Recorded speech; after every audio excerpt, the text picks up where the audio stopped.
Hey, everybody. Welcome to The Breakdown. I'm Allison Gill. We have a lot to cover today, including the return of Jimmy Kimmel. We have Sinclair and Nexstar capitulating on preempting his show on affiliate networks. More Epstein files, more fishy messages on bullet casings. Ryan Walters is stepping down as the Oklahoma school superintendent.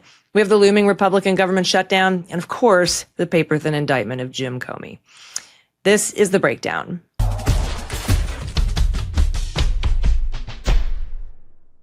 All right, first up, congratulations to Jimmy Kimmel for his return to late night with Jimmy Kimmel Live. I am sure you've all probably seen the monologue that will go down as the most watched monologue in late night history. In fact, 26 million people had watched it by last Wednesday night.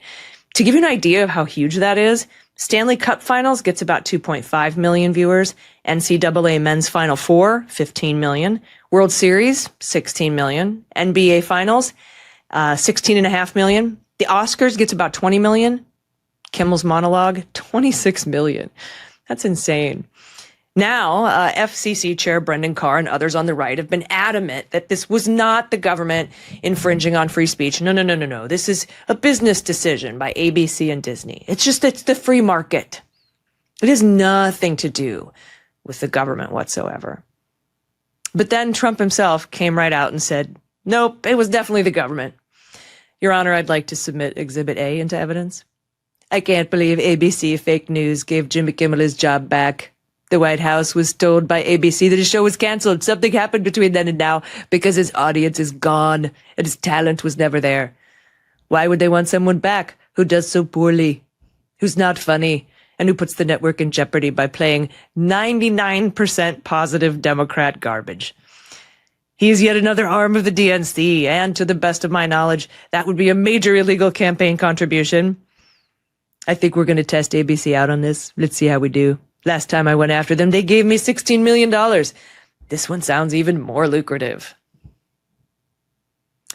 But not only did Disney put Kimmel back on the air, Sinclair and Nexstar now have caved. They will no longer preempt his show on the ABC affiliate stations. So congrats to us. Though I know a lot of this is probably just about the fact that they can only preempt a finite number of shows before they have to start paying fines. But who knows? Maybe they would have gladly paid those fines if we didn't cancel all of our subscriptions.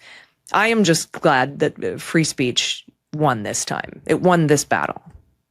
Now, I have a couple favorite jokes from the night Kimmel returned. Here's one. A lot of people have been asking me if there are conditions for my return to the air, and there is one. Disney has asked me to read the following statement, and I agreed to do it. Here we go. To reactivate your Disney Plus and Hulu account,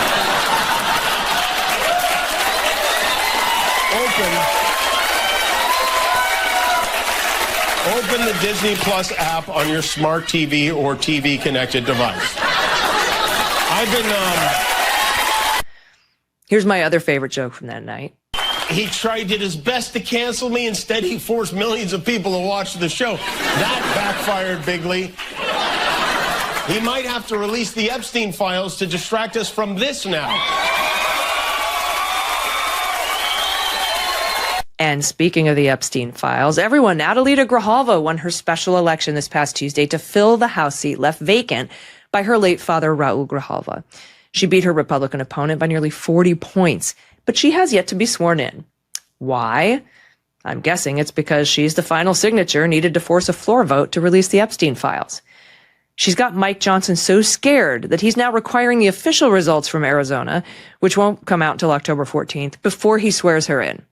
He made this new rule just for her. Now, it's of note that Democrats on the House Oversight Committee have released another batch of Epstein files that they received pursuant to their subpoena of the Epstein estate. And these are Donald's least favorite kind of Epstein files. These are the kind that are not scrubbed by Pam Bondi and Kash Patel and the Department of Justice and 1,000 FBI agents. This handful of emails shows meetings scheduled between Epstein and Peter Thiel, the billionaire tech bro that I think grew J.D. Vance in his ex machina fortress. There's Epstein's breakfast with Steve Bannon. Can you imagine having to eat while looking at Steve Bannon? Also, there's a note here about Elon Musk potentially taking a trip to Epstein Island. And this is only 6 pages of about 8,500 that they got from the Epstein estate. And then Oversight Committee aide told NBC that they intend to make all 8,500 pages public once the survivors' names are properly redacted. So as much as Mike Johnson wants to delay the inevitable by changing the rules to delay the swearing in of Adelita Grijalva, it should be clear as day that not even a government shutdown will make the Epstein files go away. And let's address the shutdown for a minute, because Trump and his Republican bootlickers in Congress are doing everything they can to blame a potential shutdown on Democrats. Well, let's correct the record, shall we? Republicans control the House. Republicans control the Senate. Republicans control the White House. This is their government. They are in the majority, albeit a slim one, and they are the ones that control a government shutdown. Now, some may say, yeah, but Allison, you need 60 votes in the Senate to keep the government open. Well, that discounts the fact that the Republicans make the rules in the Senate. They only need a simple majority to change the rules in the Senate. So if keeping the government open is so important to them, they can change the rules to pass a continuing resolution with a simple majority. If they don't, then keeping the government open was never that important to them. Also this week, Trump had a very embarrassing showing at the United Nations. First, his videographer apparently accidentally hit the emergency stop button on the escalator. And I guess stairs are just far too complex to navigate for Trump and Melania, which shouldn't come as a shock considering he doesn't know how to operate an umbrella or, say, acetaminophen. Now, Mitch Hedberg fans know what I'm talking about. I like an escalator, man, because an escalator can never break. It can only become stairs. All right. There would never be an escalator temporarily out of order sign. Only an escalator temporarily stairs. Sorry for the convenience. Folks on the right are now demanding an investigation into the incident. Now, maybe Politics on Twitter might have found the answer. Or let's be honest, we all know the up and down arrows written on the escalator in blue pen probably means that this was the work of an Antifa terrorist with transgender ideologies. That's this week's Reichstag fire, by the way, a photo shared by Kash Patel on social media of a bullet with the word anti-ICE written on it in blue pen, claiming it was found at the scene after a young cis white man fired shots at an ICE field office in Dallas. You know what this makes me think of? My favorite Gary Larson cartoon. And who said, what is anti-ICE? That is not a thing anyone says. No one says anti-ICE. They say fuck ICE. They say no ICE. They say abolish ICE. But anti-ICE? No one says that. And you'd think that after having to retract 1,000 stories about how the up and down arrows on the bullets found at the Utah Valley University shooting turned out to have nothing to do with Antifa or transgender people, that maybe folks would scrutinize what Kash Patel has to say a little bit more. But no. Everybody ran with the story that the shooter, too, must be a radical leftist. And just like they used Charlie Kirk's death to go after left-wing organizations, they'll use this without any handwriting analysis or thoughtful investigation as a pretext to ramp up their rhetoric about the bogus violence against ICE agents. Even though they can't seem to indict anyone for assaulting a federal officer, in fact, it always turns out to be the opposite. Remember last week I told you about the jury that acquitted the guy that ICE testified hit a Border Patrol agent when the video actually shows the Border Patrol agent hitting the guy? So he was acquitted. And this week, we have this horrific video of another ICE agent at Federal Plaza in New York slamming a woman to the ground. Come on, man. Come on.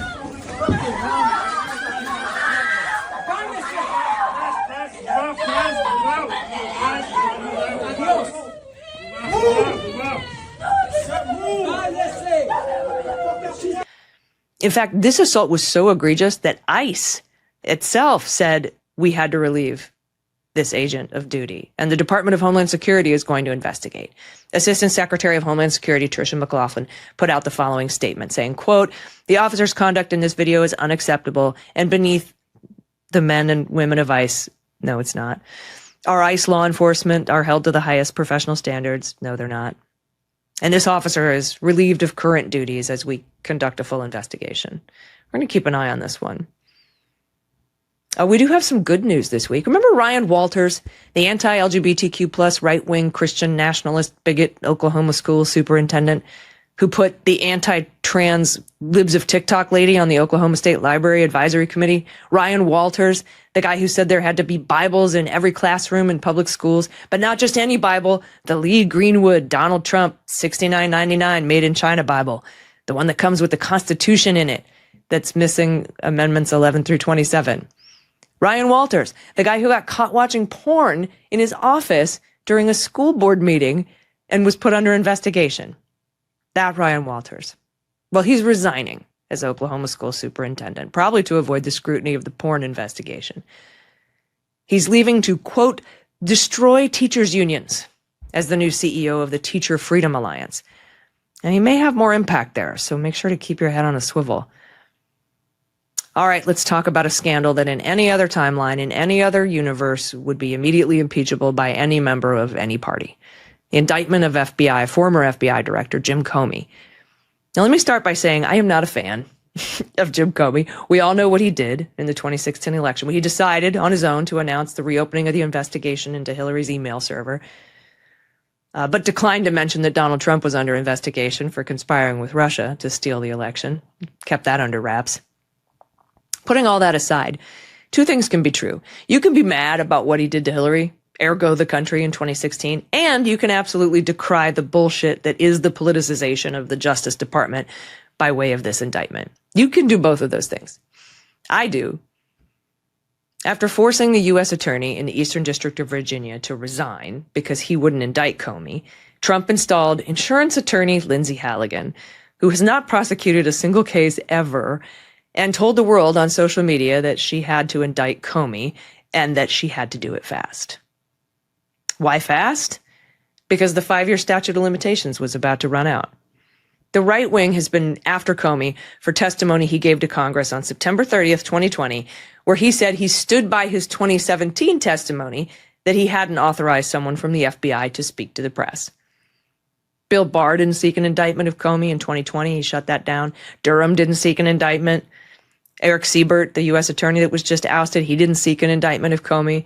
And prosecutors even gave a memo to Lindsay Halligan saying there's not even any probable cause to get an indictment here, let alone evidence to prove anything beyond a reasonable doubt. But Halligan had her marching orders, and she herself presented the case to the grand jury, which is unheard of.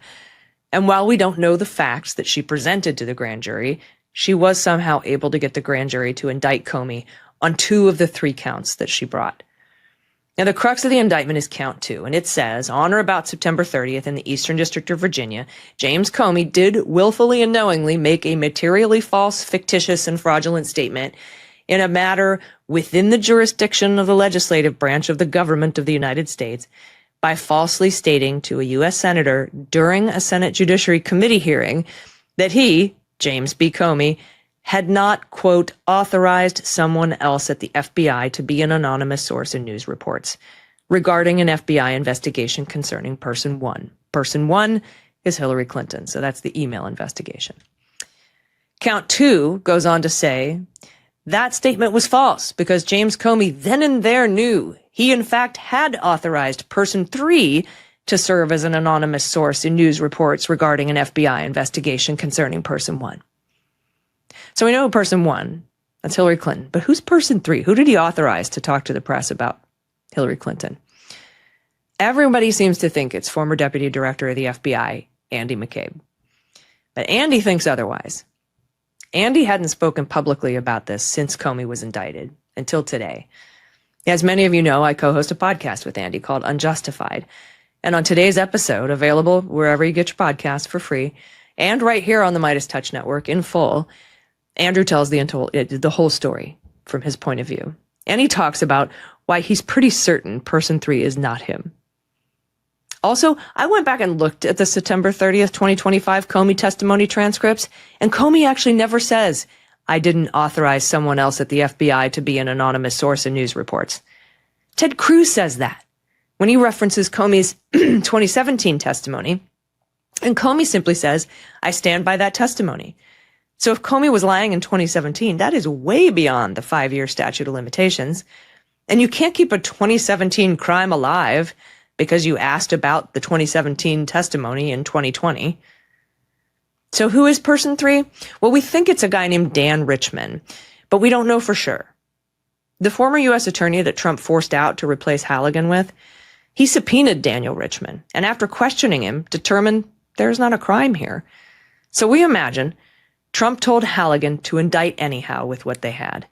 Again, we don't know for sure because this indictment is so thin on facts, it is actually nearly impossible to know what Comey is being accused of. And that's a problem for the Department of Justice, because while I'm sure Comey's lawyer will file all kinds of pretrial motions to dismiss, including on the grounds that this is selective and vindictive prosecution, an indictment has to be clear about the charges so that the accused can prepare a defense. And if the charges are not clear, the defendant can file a motion to dismiss because they're not clear, or a motion to have the judge look at the evidence that was presented to a grand jury. Or they can ask the Department of Justice to clarify the charges with a bill of particulars. You got to know what you're being charged with. And it just doesn't make sense here. We're going to be covering all of this on the Unjustified podcast as well. But Andy and I agree, the case might not even make it to trial. At first, I thought if I were Comey, I would forego all the pretrial motions and just ask for my speedy trial and wipe the floor with the DOJ and Trump in court. But Bradley Moss talked me down off that ledge, reminded me that rolling the dice with the jury is a risk, and it's always better to get the case tossed out before it gets that far, if you can.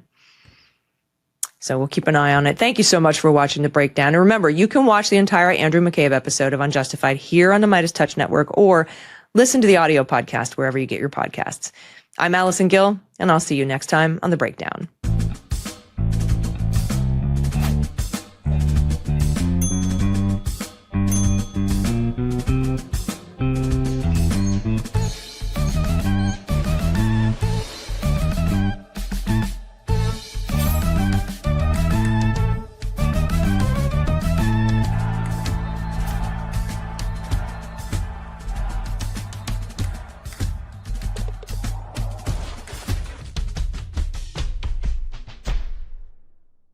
Want to stay plugged in? Become a subscriber to our Substack at MidasPlus.com. You'll get daily recaps from Ron Filipkowski, ad-free episodes of our podcast, and more exclusive content only available at MidasPlus.com.